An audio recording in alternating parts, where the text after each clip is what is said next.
আপনারা দেখতেই পাচ্ছেন আমি আজকে মোহনবাগান মাঠে এসেছি। বর্ধমান দক্ষিণ বিধানসভার মোহনবাগান মাঠ মানে হচ্ছে একটা এত বড় বিশাল মাঠ, তার সঙ্গে এখানে একটা এত সুন্দর ইনডোরের আপনার স্টেডিয়াম থেকে, গ্যালারি থেকে, এখানে মাল্টি জিম, ফিটনেস, ওখানে প্লেয়াররা বাইরে থেকে এসে থাকার ব্যবস্থা, ওখানে আপনার ক্লাব হাউস, এত সুন্দর একটা পরিবেশকে আগের যারা সরকার ছিল, যারা কাউন্সিলর ছিল, যারা বিধায়ক ছিল, তালা বন্ধ করে 1.5 বছরের ওপর এখানে সাধারণ মানুষকে বঞ্চিত করেছিল।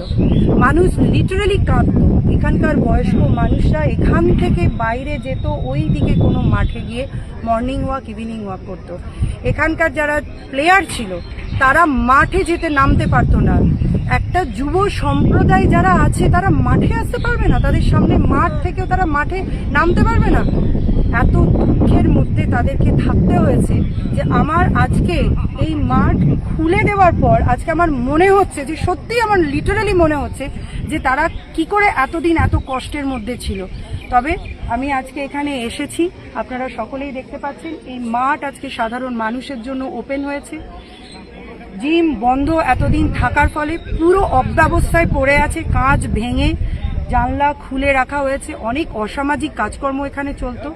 পুলিশের নজরদারিতে থাকবে পুরোটাই, প্রশাসন এবং আমাদের পুরো নজরদারিতে থাকবে। আমি জিমের পুরোপুরি আবার রিকনস্ট্রাকশন করাবো, নতুনভাবে ব্যবস্থা করাবো, সব মানুষের জন্য জিম ওপেন থাকবে এবং আপনাদেরকে প্রত্যেককে, এখানকার এলাকাবাসী, বর্ধমান দক্ষিণ বিধানসভার এলাকাবাসীকে মানে সবাইকে ওয়েলকাম, মোস্ট ওয়েলকাম।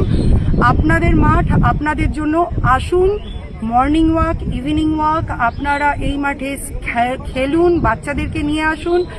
মাঠের যে সুন্দর মানে আবহাওয়া আছে, যে সুন্দর পরিবেশ আছে, সেটাকে আপনারা উপভোগ করুন। ধন্যবাদ। ভারত মাতার জয় হোক। বর্ধমান দক্ষিণ বিধানসভা আগামী দিনে আরো উন্নতি করবে। আপনারা আমাদের সঙ্গে থাকুন। অনেক অনেক ধন্যবাদ।